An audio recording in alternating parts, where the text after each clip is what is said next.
Assalamualaikum warahmatullahi wabarakatuh. Bismillahirrahmanirrahim. Alhamdulillahi rabbil alamin. Wa afdalus salati wa atammu taslimi ala sayyidina Muhammadin wa ala alihi wa sahbihi ajma'in. Rabbi shrah li sadri wa yassir li amri wahlul 'uqdatam min lisani yafqahu qawli.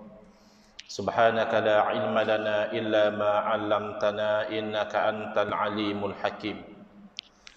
Allahumma akhrijna min zulumatil wahmi wa akrimna bi nuril fahmi waftah alaina bi ma'rifatil ilmi wa sahhil akhlaqana bil hilm waj'alna mimman yastami'una al-qawla fayattabi'una ahsanah. Allahumma ati nufusana taqwaha wa zakkiha anta khairu man zakkaha anta waliyuha wa maulaha. Allahumma arinal haqqa haqqan warzuqna ittiba'ah wa arinal batila batilan warzuqna ijtinabah. Allahumma anfa'na bima 'allamtana wa 'allimna ma yanfa'una wa zidna ilman wa huda. Amma ba'd. Alhamdulillah muslimin hadirin Jumaat yang saya hormati.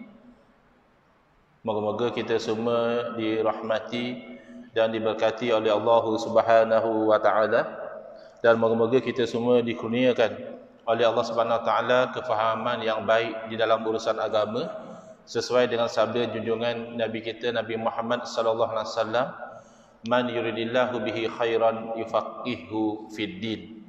Barang siapa yang Allah nakkan dengan dia kebaikan, nescaya Allah beri dia faham di dalam urusan agama.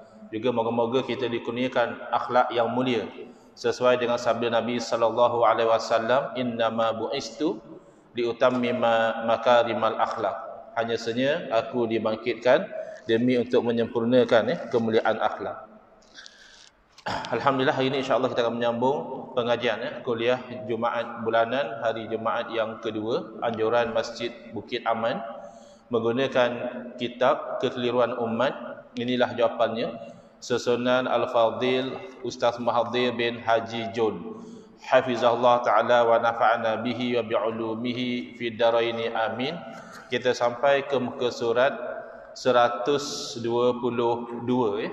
iaitu tentang contoh tawassul para sahabat radhiyallahu anhum ajma'in dengan Nabi sallallahu alaihi wasallam setelah kewafatan baginda. Ini amalan tawassul yang menjadi kekeliruan dalam fikiran sebahagian umat Islam, kerana tawassul ini dalam topik yang kita bincangkan adalah bererti menyebut sesuatu yang baik ataupun yang mulia di sisi Allah Subhanahu Wa Taala. Kenapa kita sebut? Kita sebut dalam doa dengan tujuan moga-moga Allah Taala memperkenankan istijabah doa yang kita mohonkan. Secara ringkas, ada tawassul-tawassul yang tidak berlaku kekeliruan. Sepakat umat Islam menerimanya, iaitu tawassul dengan nama Allah. Ketika kita berdoa, kita menyebut nama Allah yang barangkali itu sesuai dengan permohonan yang kita mohonkan. Contoh, kita ingin memohon rezeki, maka kita tawassul dengan menyebut nama Allah, Ya Razzaq, wahai yang maha pemberi rezeki. Kita nak ilmu, kita tawassul dengan nama Allah yang Alim, yang maha mengetahui. Kita nak kuat misalnya, kita bertawassul dengan nama Allah Ya Qawi, Ya Matin dan seumpama dengannya. Ini sepakat tidak ada kekeliruan. Yang kedua adalah bertawassul dengan amal soleh. Kita menyebut amal soleh yang kita lakukan dan bertawassul dengan amal soleh tersebut. Ya Allah, satu masa dahulu aku pernah buat begini-begini. Sekiranya apa yang aku lakukan itu adalah amal soleh di sisimu, maka engkau perkenankanlah doa aku ini. Itu juga sepakat umat Islam menerima tawassul sedemikian. Tetapi apabila pergi kepada tawassul dengan orang soleh, berlaku kekeliruan, dan kekeliruan ini dibawa oleh golongan yang dikenali sebagai golongan Wahabi. Mereka ini mengatakan bahawa tawassul yang boleh hanya dilakukan kalau tawassul dengan orang yang masih hidup. Misalnya kita pergi kepada orang soleh yang masih hidup, kita minta misalnya tuan guru atau tuan haji, tuan lebay, tolong doakan saya begini-begini. Macam itu kata mereka boleh, sebab orang itu masih hidup. Tetapi kalau kita tawassul dengan orang yang telah meninggal dunia, Misalnya kita sebut, Ya Allah, dengan kemuliaan Nabi-Mu. Nabi telah meninggal dunia, telah wafat. Atau kita menyebut, Ya Allah, dengan kewalian Syekh Abdul Qadir Jalani. Syekh Abdul Qadir Jalani telah meninggal dunia, rahimahullah ta'ala. Atau kita menyebutlah dengan kealiman Al-Imam Syafi'i, rahimahullah ta'ala. Ini semua tawassul dengan amwat, at-tawassulu bil amwat, bertawassul dengan orang yang telah meninggal dunia. Maka kata mereka, perkara ini adalah perkara yang khilaf, yang rajih, pendapat yang kuat adalah haram. Kata golongan Wahabi, tawassul dengan orang mati haram. Ini adalah keliru, bercanggah dengan dalil-dalil Quran, sunnah serta ijma' para ulama. Yang berlaku dalam bab tawassul tidak ada khilaf. Ulama sebelum daripada Al-Imam Ibn Taymiyah rahimahullah ta'ala, yang hidup pada kurun ke-8, tidak ada yang melarang tawassul semata-mata kerana ia dilakukan dengan menyebut nama orang yang telah meninggal dunia. Kenapa? Pertama, kerana apabila Nabi SAW mengajar doa tawassul, dalam satu kejadian Nabi ajar doa tawassul kepada orang buta, tidak ada pun Nabi SAW menerangkan bahawa doa sedemikian hanya boleh dibaca ketika baginda masih hidup, lalu menjadi haram kalau dibaca doa tawassul selepas baginda meninggal dunia. Tidak ada keterangan sedemikian. Jadi Nabi SAW sebagai seorang yang bersifat tabligh menyampaikan, mustahil baginda menyembunyikan hukum haram. Haram tawassul dengan orang mati, tapi Nabi tak cerita. Tak mungkin. Yang kedua adalah kerana sahabat Nabi. Kita nak faham agama ni ikut kefahaman sahabat Nabi, jangan ikut kefahaman Wahabi, kita akan keliru. Ikut kefahaman sahabat Nabi. Sahabat Nabi bernama Utsman bin Hunaif radhiyallahu anhu pernah mengajar doa tawassul kepada seorang lelaki, supaya lelaki itu membaca doa tersebut di zaman Sayyidina Utsman bin Affan radhiyallahu anhu menjadi khalifah. Maknanya lama selepas Nabi wafat, sahabat Nabi masih ajar doa tawassul untuk diamalkan. Berarti di sisi para sahabat tak ada masalah. Nabi dah wafat pun masih boleh tawassul dengan Nabi SAW. Kenapa? Kerana tawassul ini adalah asasnya adalah kemuliaan. Ya, kita sebut sesuatu yang mulia dalam doa. Kita sebut nama-nama Allah mulia. Kita sebut amal soleh mulia. Kita sebut nama orang soleh mulia. Adakah kemuliaan orang soleh itu terbatal dengan sebab kematian? Adakah Nabi SAW baginda hanya mulia ketika baginda hidup, lalu hilang kemuliaan baginda setelah baginda wafat? Tak mungkin. Nabi SAW mulia ketika baginda hidup, dan baginda juga mulia selepas baginda wafat. Maka tidak ada satu justifikasi untuk membeza-bezakan, oh kalau tawassul dengan orang hidup boleh, ini masyru', ini tawassul yang sunni. Sementara tawassul dengan orang yang telah meninggal dunia, oh ini haram, ini tawassul yang bid'ah.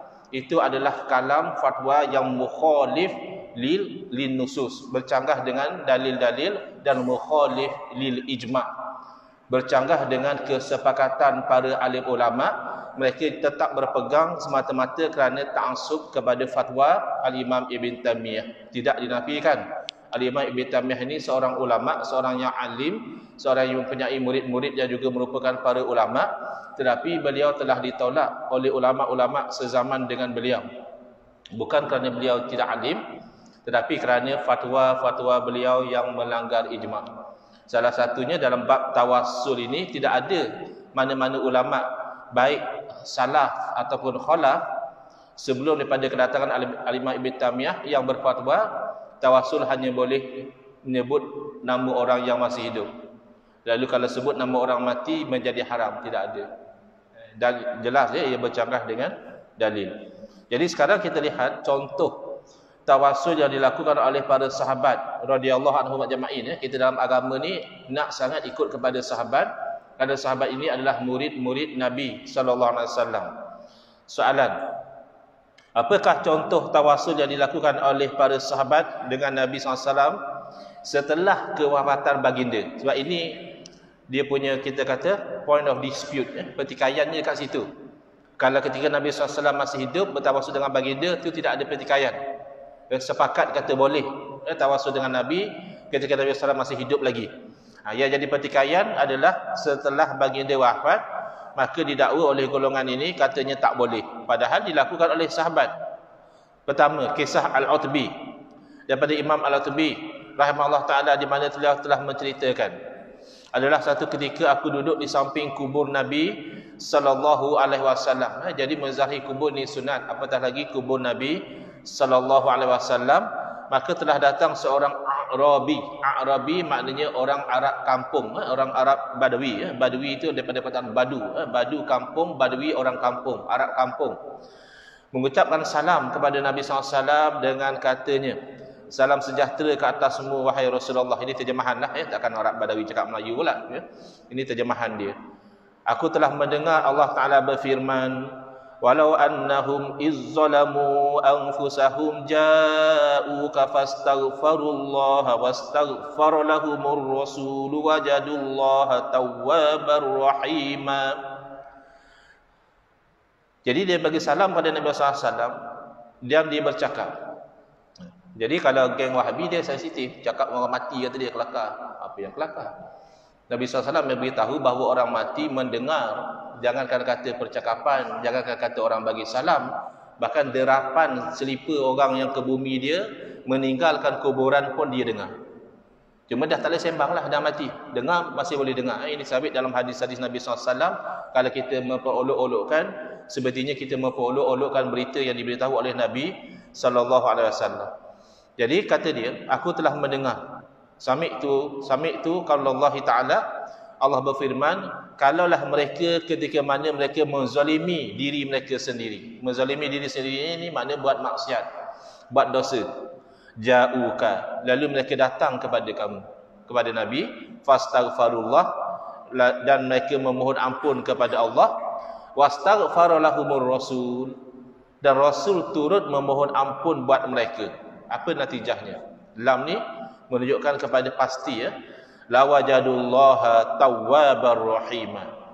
Pasti mereka akan mendapati bahawa Allah Ta'ala maha menerima taubat dan maha kasihan belas. Jadi ini yang di ayat Quran yang dibaca oleh Arab Badawi tadi di sisi kubur Nabi SAW, lalu dia melantunkan beberapa bait syair. Ini pun tak boleh. Wahabi kata mana boleh bersyair tepi kubur semua. Ya. Kamu yang kata salaf tak larang pun. Tidak ada ulama-ulama salaf yang melarang bersyair di sisi kubur Nabi SAW. Tapi syaratnya syair yang baguslah. Jangan syair ada unsur-unsur yang bercanggah dengan syarak.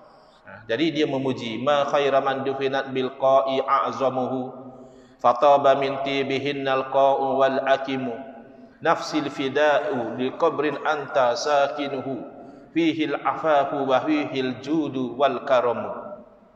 Wahai manusia yang terbaik yang bersemadi di dalam bumi jasadnya. Kalau geng mereka kata, wah ini hulu ni, ini berlebih-lebihan dalam memuliakan Nabi. Lah betul lah. Ada lagi kah yang terbaik yang dikebumikan dalam bumi? Nabi lah yang terbaik sallallahu alaihi wasallam. Maka harumlah lembah dan bukit dengan keharumannya. Jiwaku menjadi tebusan kubur yang engkau penghuninya.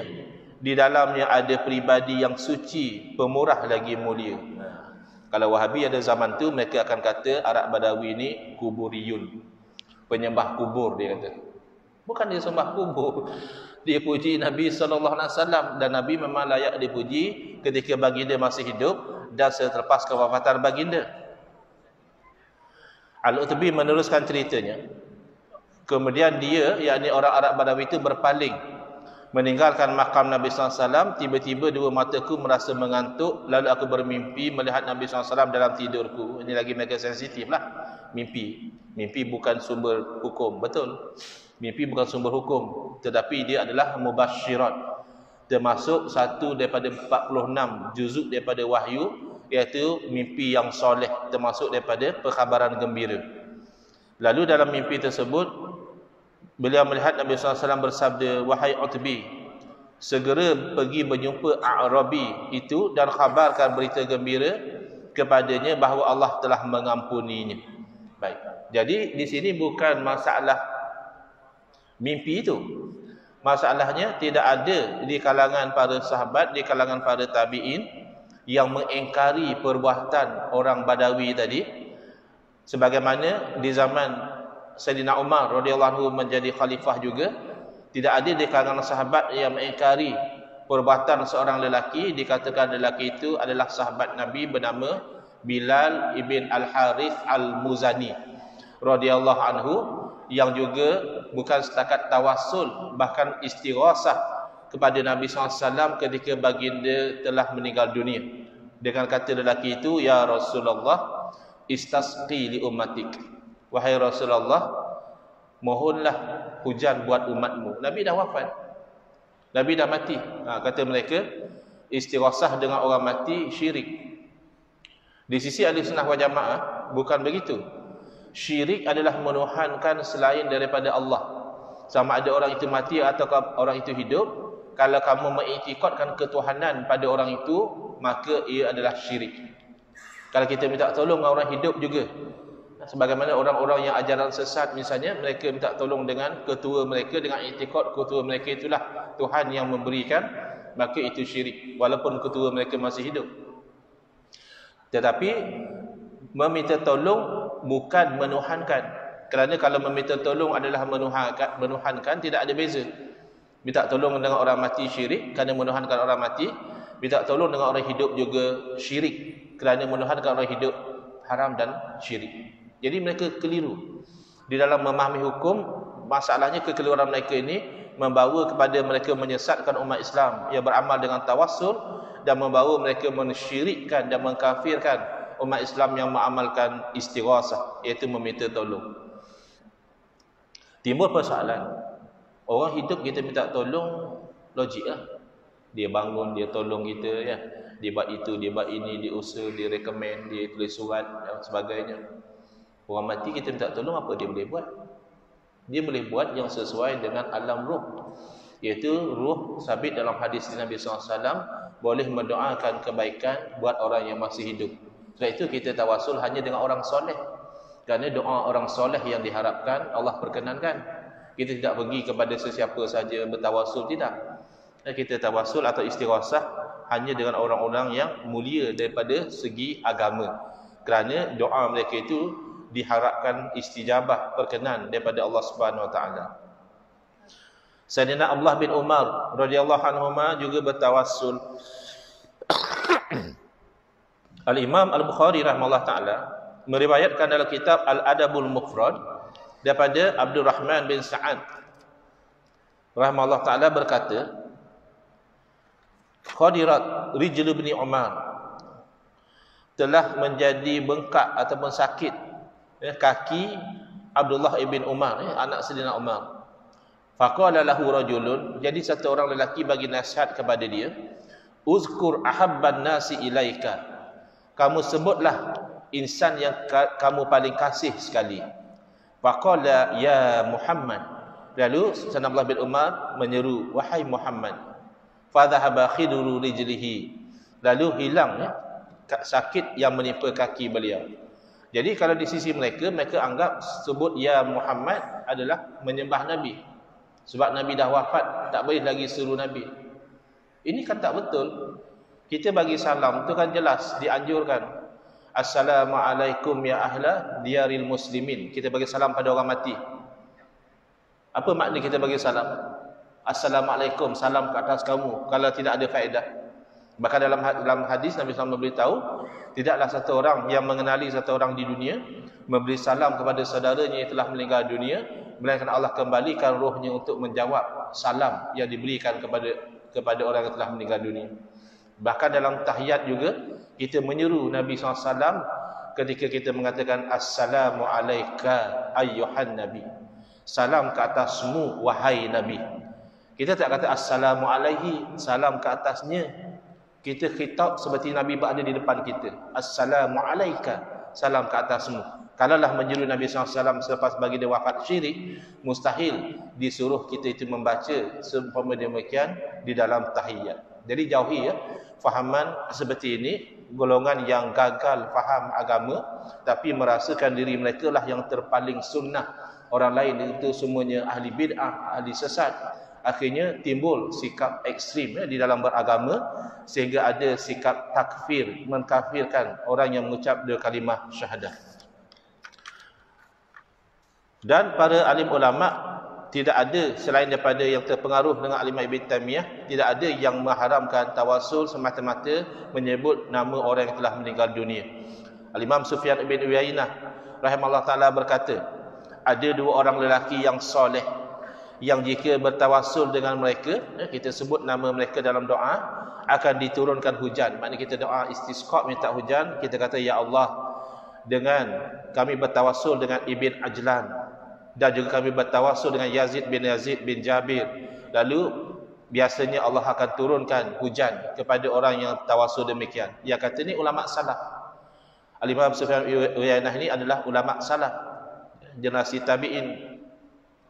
Kemudian Ali bin Maimun rahimahullah taala berkata, aku mendengar Al-Imam Syafi'i rahimahullah taala berkata, sesungguhnya aku selalu bertabaruk mengambil berkat dengan Abu Hanifah. Sedangkan Imam Abu Hanifah dah meninggal dunia. Ketika Imam Syafi'i lahir, Imam Abu Hanifah telah meninggal dunia. Tapi masih lagi tidak ada masalah tabaruk, kerana kebaikan seseorang yang baik tidak terbatal semata-mata kerana orang itu telah meninggal dunia. Dan aku datang ke kuburnya setiap hari. Jadi Imam Syafi'i pun kalau ikut standard mereka kuburiyun juga, menyembah kubur. Sebab hari-hari pergi ziarah kubur. Loh, ziarah kubur kan bukan sembah kubur. Takkanlah orang Islam masa orang tu hidup pun kita tak sembah. Masa dia boleh bercakap, boleh berlari, boleh melompat, boleh buat itu ini. Tak ada kita sembah dia. Tiba-tiba dia mati kena tanam dalam kubur kita pergi sembah. Tak mungkin. Ini su'uzan. Ini buruk sangka sesama Islam yang patut dijauhi. Lalu jika aku memiliki sesuatu hajat, kata Imam Syafi'i, lalu aku akan melakukan solat 2 rakaat. Selepas itu aku pergi ke kubur Imam Abu Hanifah dan aku berdoa kepada Allah untuk mengabulkan doaku di sisi kuburnya. Maka tidak lama kemudian akan dikabulkan. Jadi apa makna? Padahal berdoa di mana-mana boleh. Imam Syafi'i dah solat 2 rakaat di rumah. Lah doa terus di rumah boleh. Kenapa susah-susah nak pergi berdoa di sisi kubur Imam Abu Hanifah? Itulah namanya tawassul ataupun tabarruk. Kerana kesolehan kemuliaan Imam Abu Hanifah ini, Imam Syafi'i mengharapkan Allah Ta'ala memperkenankan doa ketika mana beliau mendoa di sisi kuburan Al-Imam Abu Hanifah rahmatullah alaihima. Bukan Imam Syafi'i menyembah kepada Imam Abu Hanifah atau menganggap Imam Abu Hanifah ni ada sifat ketahanan. Tidak.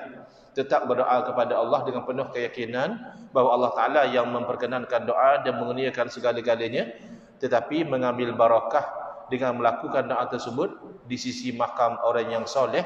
Dalam kes ini di sisi makam Al-Imam Abu Hanifah rahimahullah ta'ala. InsyaAllah ya, dalam kuliah yang akan datang di muka surat 125 kita akan melihat lagi tawassul yang dilakukan di zaman sahabat dan bagaimana kita memahami daripada kejadian-kejadian itu conclusion ataupun kesimpulan yang sebenarnya tidak selari dengan apa yang didakwa oleh golongan yang mengharamkan tawassul semata-mata kerana menyebut nama orang yang telah meninggal dunia. Wallahu a'lam. Bismillahirrahmanirrahim. Alhamdulillahirabbil alamin. Wassalatu wassalamu ala asyrafil anbiya'i wal mursalin wa ala alihi wa sahbihi ajma'in. Allahumma syrah sudurana wa ahsin akhlaqana wa azim ujurana wa nawwir qulubana bi nuri hidayatika kama tarada bi nuri syamsika abadan abada bi rahmatika ya arhamar rahimin. Walhamdulillahirabbil alamin. Amin ya rabbal alamin. Wal afu minkum.